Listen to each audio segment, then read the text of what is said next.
Bonjour, monsieur Vincent. Bonjour, monsieur Vincent. On peut vous aider, Nardin Petan. On peut vous aider? Tout court? Et oui, la petite pastille de Vincent Bertrand. Salut Vincent. Salut Patrick, franchement bien joué pour le jingle, franchement. C'est pas mal, hein? Ouais, j'aime beaucoup, franchement. Ah, c'est pas mal. Il a mis un certain temps à le trouver, il a cherché. Depuis ce matin, je vois, il fouille. Je fouille. Alors, de quoi? La petite pastille, on l'attend tous, hein, avant 10h, la petite pastille de Vincent Bertrand. On va parler de quoi, Vincent, aujourd'hui? Pour tout avouer, on va dire que je commence à en avoir un peu marre des législatives. Là, on sort à peine des présidentielles, il faut déjà se replonger dans de nouvelles élections, de nouveaux candidats et souvent de nouvelles hypocrisies. Et du coup, j'ai voulu qu'on se change un peu les idées dans la chronique d'aujourd'hui. Et donc, je me suis intéressé à ce qui se passait de l'autre côté de la Manche. Et donc, du coup, que s'il passait hier en Angleterre? Des élections. Oui, apparemment. des législatives aussi. Mais ils sont sérieux, ils ont déjà voté il y a 2 ans pour ça déjà. Mais qu'est-ce qui leur prend? Enfin, tu me diras, il faut les comprendre quand même. On va dire, personnellement, si moi aussi j'avais Theresa May en première ministre, mais perso, je voudrais aussi qu'on ait de nouvelles élections pour la destituer. Mais bon, apparemment, c'est carrément elle qui a demandé de nouvelles élections. Theresa May. Et du coup, je ne comprends pas ce qui se passe. Ça veut dire, elle a joué, elle a perdu. C'est ça, oui, voilà. Il y a des gens, ils devraient juste essayer d'arrêter de réfléchir, ça leur fait juste du mal sans qu'ils comprennent pourquoi. Hein. Et donc, pour résumer, Theresa May, c'est la première ministre depuis le vote du Brexit par la population du Royaume-Uni. Donc du coup, comme David Cameron, elle est du Parti conservateur, le parti qui a la majorité parlementaire avant ces élections-là. Ils avaient 330 sièges des 650 de la Chambre des communes, qui est l'équivalent de l'Assemblée nationale en France.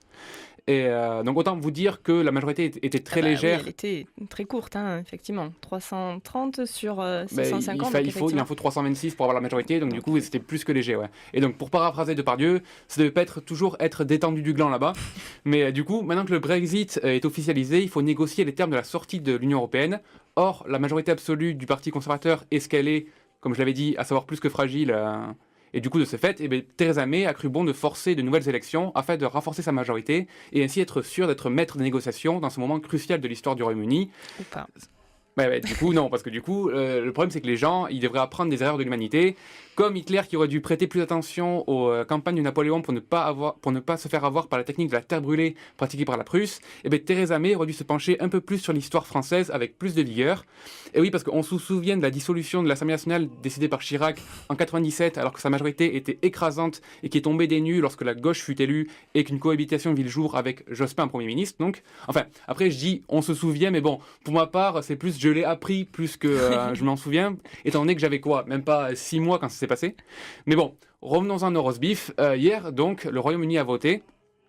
Et comme vous avez pu le deviner avec ce que je viens de dire, manque de peau pour eux, le Parti conservateur a parti sa chère majorité absolue.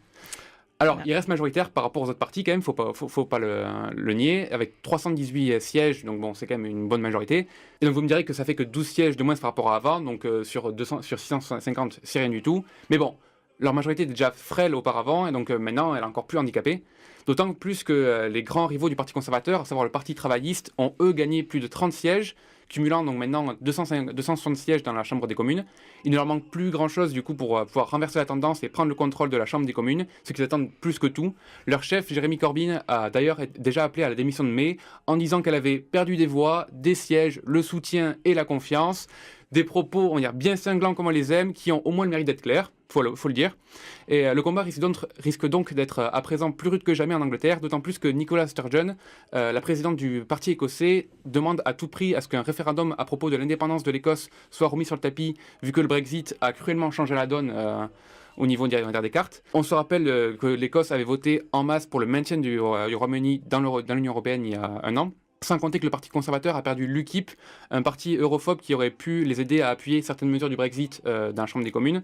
Seulement, malgré le référendum qui a dit oui au Brexit, ainsi que les élections européennes anglaises où un tiers des députés européens du Royaume-Uni étaient membres de l'UKIP, ce parti n'a gagné aucun siège dans les élections de 2017, démontrant le retour de flamme qu'a subi le vote du Brexit. Et d'ailleurs, en parlant de flamme, je conclurai cette chronique en signalant que ça sent quand même bien le roussi pour Theresa May, tellement que le cours de la livre sterling a été réduit en cendres à la bourse hier, après les élections, à un tel point qu'on se serait cru devant un véritable autodafé. Alors moi, j'ai envie de dire, pour paraphraser une certaine Britannique qu'on aime bien en France, elle est un peu dans la gadoue, Theresa. Oui, la gadoue. La gadoue. Très intéressant, toujours la petite pastille de Vincent Bertrand vers 9h40 tous les matins sur Radio Il 4. énervé ce matin. Et, Voilà. et la petite musique de fond, Vincent, que je vais augmenter petit. Eh ben, c'est Vincent Bertrand. Ah. Et c'est une chanson gitane. as un et homonyme, ça s'appelle Yvain, voilà, Je ne et connaissais chanteur pas. d'opéra. Et ben voilà, donc on va finir là-dessus. Vincent Bertrand, le nôtre, merci beaucoup pour cette chronique. Et puis Mais de rien. on se retrouve lundi. Normalement, oui, sans problème. Normalement, c'était pas viré avant. Ok, on se retrouve lundi.